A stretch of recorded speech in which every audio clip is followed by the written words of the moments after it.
ሰላም ጤና ይስጥልን የተወደዳችሁ የኤሪሳት ቴሌቪዥን ጣቢያ ተከታታዮች ለነሐሴ 6 2026 የተሰናዱ የረፋድ ዜናዎችን ካሁን ጀምረን ወደ እናንተ ማድረስ እንጀምራለን። እንድትከታተሉን በአክብሮት እንጠይቃለን። በቅድሚያም አርዕስተ ዜናው። በትግራይ 70 ካሬ ተፈናቃዮች ማዕከል በጣለው ከባድ ዝናብና ነፋስ ከ20 በላይ ጊዜያዊ መጠለያዎች ሙሉ በሙሉ ወደሙ። ዶክተር ቴዎድሮስ በአማራ ክልል በተከሰተው አደጋ ሀዘናቸውን ገለጹ። የአዲስ አበባ ከተማ አስተዳደር የመታወቂያ ዋጋ ከፍ እንዲል ሊያደርግ መሆኑ ተገለጸ። የተባበሩት አረብ ኤሚሬቶች ለአርኤስኤፍ የሚያደርጉትን የጦር መሳሪያ ድጋፍ እንዲያቆሙ 21 የአሜሪካ ሴናተሮች ጠየቁ። አልሸባብ በ4 የጸጥታ ጣቢያዎች ላይ ጥቃት ፈጸመ። የሳውዲ አረቢያ ውጭ ጉዳይ ሚኒስትር ተጠያቂነት እንዲኖር ጠየቁ። ወደ ዝርዝር ዜናዎቹ እናልፋለን። እስከ ፍጻሜው ከኛ ጋር እንድትቆዩ በአክብሮት እንጋብዛለን። በትግራይ 70 ካሬ የተፈናቃዮች ማዕከል በጣለው ከባድ ዝናብና ነፋስ ከ20 በላይ ጊዜያዊ መጠለያዎች ሙሉ በሙሉ ወደሙ። በትግራይ ክልል በሚገኘው 70 ካሬ የተፈናቃዮች ማዕከል በጣለው ከባድ ዝናብና ነፋስ ምክንያት ከ20 በላይ ጊዜያዊ መጠለያዎች ሙሉ በሙሉ ከጥቅም ውጪ መሆናቸውን ጽላል የተባለው የምዕራብ ትግራይ ሲቪል ማህበረሰብ ድርጅት አስታወቀ።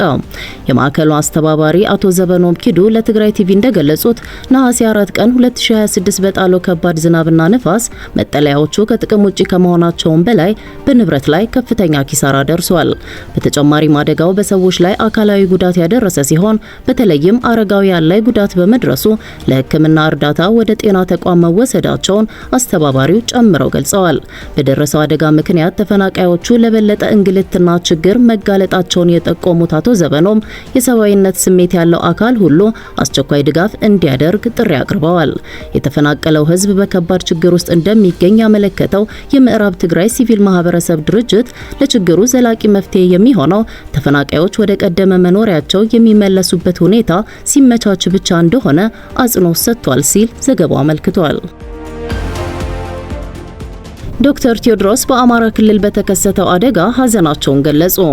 የዓለም ጤና ድርጅት ዋና ዳይሬክተር ዶክተር ቴዎድሮስ አድሃኖም በአማራ ክልል ሰሜን ሸዋ ጻድቃኔ ማርያም ገዳም አቅራቢያ በተከሰተው አውዳሚ የመሬት መንሸራተት አደጋ ቤተሰቦቻቸውንና ወዳጅ ዘመዶቻቸውን ላጡ ወገኖች የተሰማቸውን ጥልቅ ሀዘን ገልጸዋል።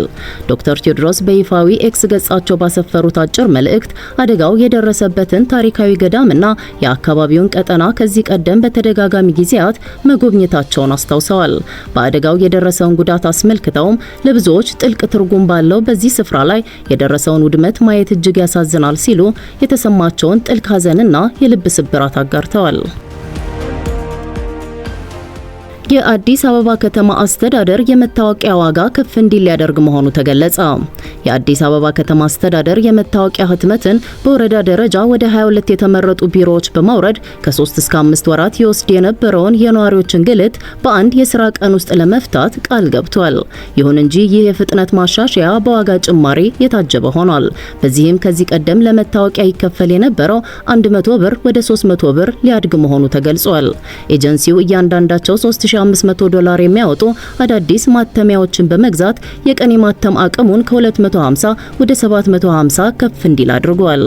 ባለፈው በጀት ዓመትም ለ1.5 ሚሊዮን ነዋሪዎች ከ2.4 ሚሊዮን በላይ አገልግሎቶችን ሰጥቷል። የብሔራዊ መታወቂያ ፋይዳ የካርድ ህትመት ባለሙያ የሆኑት ራሄል አብርሃም ትኩረት ሊሰጠው የሚገባው ፍጥነት ብቻ ሳይሆን የመታወቂያው ጥራትና አስተማማኝነት መሆኑን አሳስበዋል። በተጨማሪም የፋይዳና የቀበሌ መታወቂያ ክፍያዎች ተደራርበው በነዋሪው ላይ ጫና እንዳይፈጥሩ ክፍያዎቹ በአንድ ሲስተም እንዲጣመሩ ጠይቀዋል። የከተማ አስተዳደሩ የጀመረው ቴክኖሎጂን የማዘመንና አገልግሎትን ማፍጠን እርምጃ የሚበረታታ ቢሆንም እውነተኛው ፈተና ግን ከቃላት ባለፈ በተግባር ሲስተሙ አስተማማኝ ሆኖ መቀጠል መቻሉና የተገልጋዩን ጥያቄ በሚገባ መመለሱ ላይ ትኩረት የሰጠ መሆኑ ነው ሲሉ የተለያዩ አስተያየት ሰጪዎች አሳስበዋል። አዲሱ አሰራር ገና ሙሉ በሙሉ ያልተፈተነ በመሆኑ በተገልጋዩ ዘንድ የሲስተም መቆራረጥና የተለመደው ቢሮክራሲ እንዳይደገም ስጋት ፈጥሯል።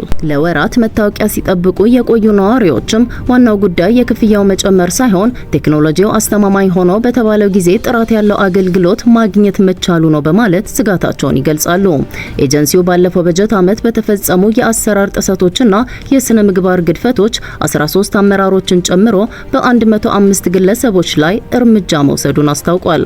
በብልጽግና የሚመራው የኢትዮጵያ መንግስት ሁሉንም ማህበራዊ አገልግሎት ልናዘምነው ነው በሚል ከፍ ያለ የገንዘብ ክፍያ ቢጠይቅም የተባለው ለውጥ በተግባር እንደማይታይ ግን ተንታኞች ይጠቅሳሉ። የተባበሩት አረብ ኤሚሬቶች ለአርኤስኤፍ የሚያደርጉትን የጦር መሳሪያ ድጋፍ እንዲያቆሙ 21 የአሜሪካ ሴናተሮች ጠየቁ።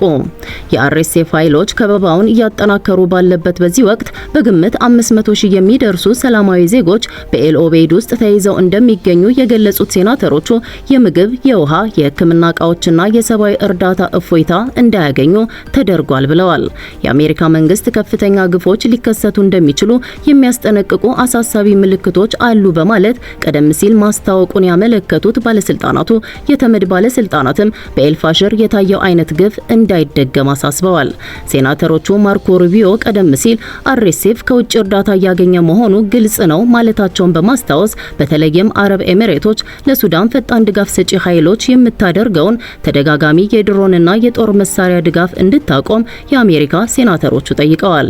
ይህንን ድጋፍ ለማስቆም ዋሽንግተን የዲፕሎማሲና የደህንነት አቅሟን መጠቀም እንዳለባትም ገልጸዋል። ቃላት ብቻቸውን በቂ አይደለም ሲሉ የጻፉት ሕግ አውጪዎቹ የአሜሪካ አስተዳደር በኤል ኦቤይድ የጅምላ ጭፍጨፋዎችን ለመከላከል የሱዳንን ጦርነት ለማቆም እንዲረዳና ከይፋዊ መግለጫዎች ባለፈ እየተወሰዱ ያሉ እርምጃዎችን ለኮንግረስ እንዲያሳውቅ አሳስበዋል።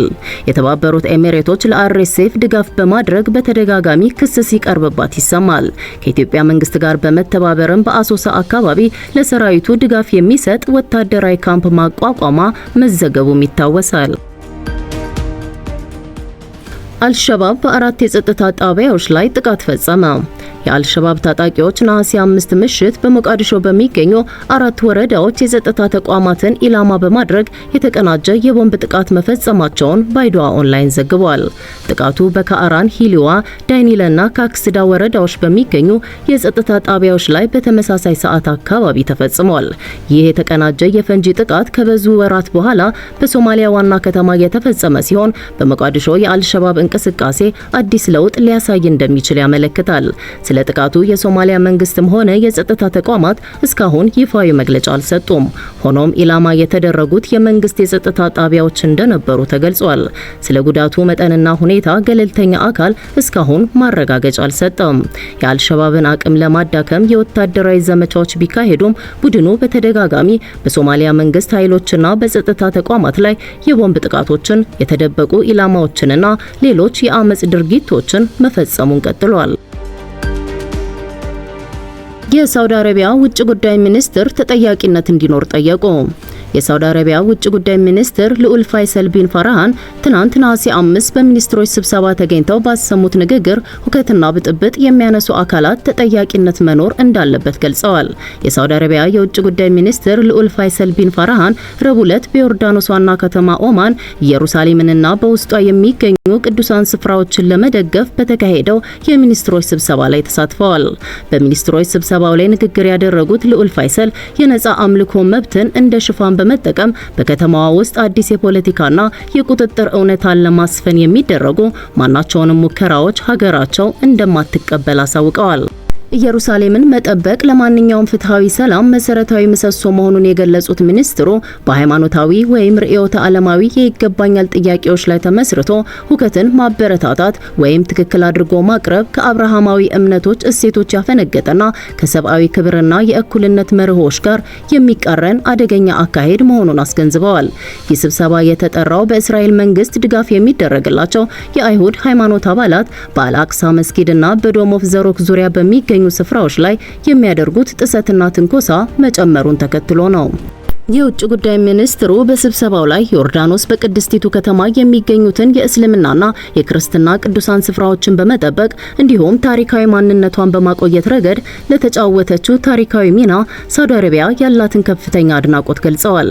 በተጨማሪም ምስራቅ ኢየሩሳሌም የፍልስጤም ዋና ከተማ መሆኗን የሳውዲ አረቢያን ጽኑ አቋም በማጉላት የሰፈራ ማስፋፋትንና የመሬት ወረሳን ጨምሮ ማንኛውም የተናጠል እርምጃዎች ተቀባይነት የሌላቸው ባዶና ምንም አይነት ህጋዊ መብት ወይም እውቅና ሊያሰጡ የማይችሉ መሆናቸውን አስምረውበታል።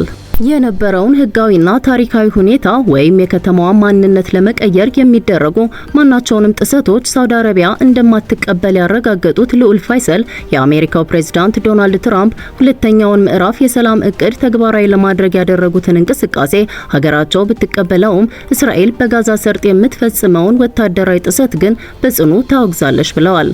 እነዚህ ድርጊቶች ስምምነቱን በቀጥታ የሚፈታተኑ፣ የተፈጠረውን መነቃቃት የሚያዳክሙና የሰላም ሂደቱን ለማደናቀፍ ለሚንቀሳቀሱ አካላት አጀንዳ ሆነው የሚያገለግሉ መሆናቸውንም ገልጸዋል።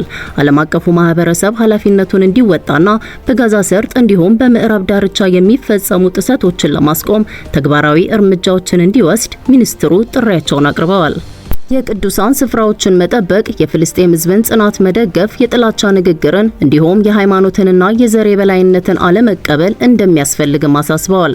ብጥብጥንና የሰፋሪዎችን ሽብርተኝነት ለሚያቀጣጥሉ አነሳሽ ድርጊቶች እንዲሁም አብሮ የመኖርና የሰላም ተስፋዎችን ለሚያደናቅፉ ልምዶች ሁሉ ተጠያቂነት ሊኖር እንደሚገባም ተናግረዋል። በብዙ ሚሊዮን የሚቆጠሩ የአብርሃማዊ እምነት ተከታዮች የሚወዷት ኢየሩሳሌም የሰላምና የአብሮ መኖር ከተማ እንዲሁም የሰው ልጅ አንድነት የምታሳይ ተምሳሌት እንጂ የውድድር ወይም የጉልበተኞች መፈንጫ ልትሆን እንደማይገባም ገልጸዋል። ስብሰባው ጎን ለጎንም ልዑል ፋይሰል ከዮርዳኖስ አቻቸው አይመን ሳፋዲ ጋር ተገናኝተው የሁለቱን ሀገራት ግንኙነት ማጠናከር በሚቻልባቸው መንገዶች ዙሪያ መክረዋል። ሚኒስትሮቹ በዋናነት በምዕራብ ዳርቻና በጋዛ ሰርጥ ስላለው ወቅታዊ ሁኔታ እንዲሁም በዚህ ረገድ እየተደረጉ ስላሉ ጥረቶች ተወያይተዋል። በተጨማሪም የሳውዲ የውጭ ጉዳይ ሚኒስትር ከግብጽ አቻቸው ባድር አብደላቲና ከኢራቅ አቻቸው ፉአድ ሁሴን ጋር የሁለትዮሽ ውይይት አድርገዋል። የተወደዳችሁ የኢሪሳት አድማጭ ተመልካቾች ለዛሬ ረፋድ ያዝናቸውን የአማርኛ ቋንቋ ዜናዎችን በዚሁ ፈጽመናል። በቀጣይ በሌላ የዜና ጥንቅር እስከምንገናኝ ቸር ቆዩ።